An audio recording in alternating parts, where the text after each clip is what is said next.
کسی کے گھر میں سے چونٹیاں نکلنا شروع ہو جائیں تو اس کی کیا علامت ہے، اور ان چونٹیوں کا آپ کے گھر سے نکلنا اور بند نہ ہونا کیا سمجھا جائے؟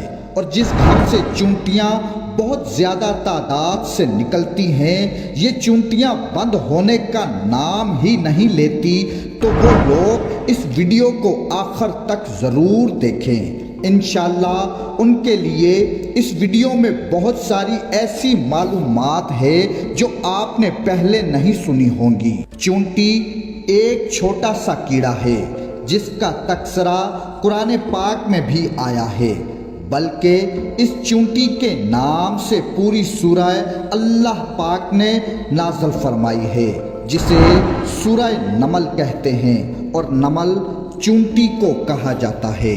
جس کے گھر میں چونٹیاں ہوتی ہیں تو اس کے گھر کے لوگ اکثر ان چونٹیوں کی وجہ سے پریشان ہو جاتے ہیں، اور طرح طرح کے ٹوٹکے استعمال کیے جاتے ہیں تاکہ گھر سے چونٹیوں کو بھگایا جا سکے۔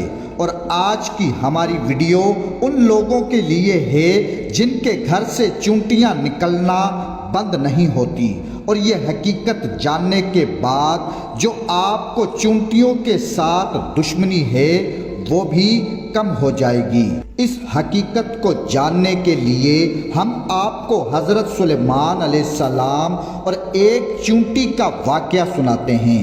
تاریخ میں ہے کہ ایک دن حضرت سلیمان علیہ السلام دریا کے کنارے بیٹھے ہوئے تھے کہ آپ نے دیکھا کہ ایک چونٹی آئی ہے، اس کے منہ میں ایک دانہ تھا، اور وہ چونٹی اس دانے کو لے کر دریا کے کنارے لے کر جا رہی تھی۔ اب آپ نے ایک عجیب منظر دیکھا کہ دریا میں سے ایک مینڈک باہر آیا، اور اس مینڈک نے اپنا منہ کھولا، اور وہ چونٹی اس مینڈک کے منہ میں چلی گئی، اور وہ مینڈک واپس دریا میں چلا گیا۔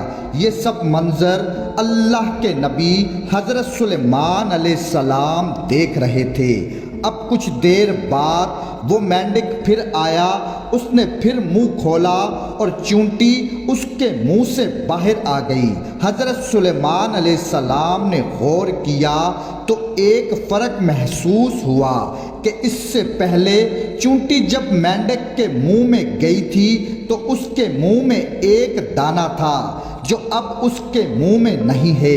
اب حضرت سلیمان علیہ السلام نے چونٹی سے پوچھا کہ یہ کیا ماجرا ہے کہ جب تم اپنے منہ میں دانہ لے کر اس مینڈک کے منہ میں گئی تھی تو تم کہاں گئی تھی؟ اب چونٹی نے کہا، اے اللہ کے پیغمبر، اس سمندر کی گہرائی میں ایک پتھر ہے، وہ پتھر اندر سے خالی ہے، اس پتھر کے اندر ایک کیڑا رہتا ہے، اللہ نے اس کیڑے کو ایسی جگہ پیدا کیا ہے کہ وہ کیڑا وہاں سے نکل نہیں سکتا۔ مجھے اللہ نے اس کام پر مقرر کیا ہے کہ میں اس کو کھانا پہنچاؤں، اور اللہ تعالیٰ نے اس مینڈک کو بھی اس کام کے لیے مقرر کیا ہے کہ وہ مینڈک روزانہ اپنے منہ میں مجھے لے کر اس پتھر تک پہنچاتا ہے۔ مینڈک اپنا منہ اس پتھر کے سوراخ پر رکھ دیتا ہے، میں اس کے منہ سے نکل کر اس کیڑے کے پاس جاتی ہوں، اور وہ دانہ جو میرے منہ میں ہوتا ہے وہ دانہ میں اس کے پاس رکھ دیتی ہوں، اور یوں وہ مینڈک مجھے اپنے منہ میں واپس لے آتا ہے۔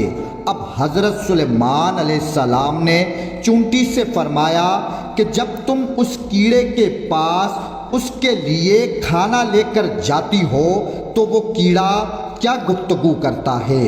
چونٹی نے کہا کہ وہ کیڑا ہر روز یہ کہتا ہے، وہ ذات جس نے سمندر کی گہرائی میں اس پتھر کے اندر بھی مجھے نہیں بلایا، وہ ذات کیسی ہوگی؟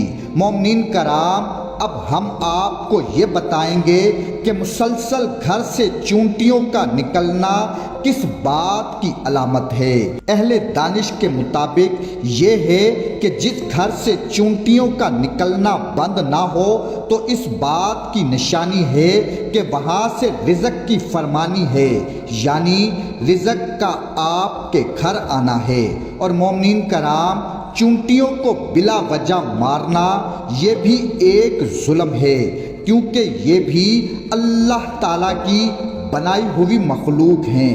اگر آپ کے گھر میں چونٹیاں بہت زیادہ ہیں اور آپ ان چونٹیوں کو ختم کرنا چاہتے ہیں تو ان کے لیے کوئی بھی زہریلا سپرے یا کیمیکل کا استعمال نہ کریں۔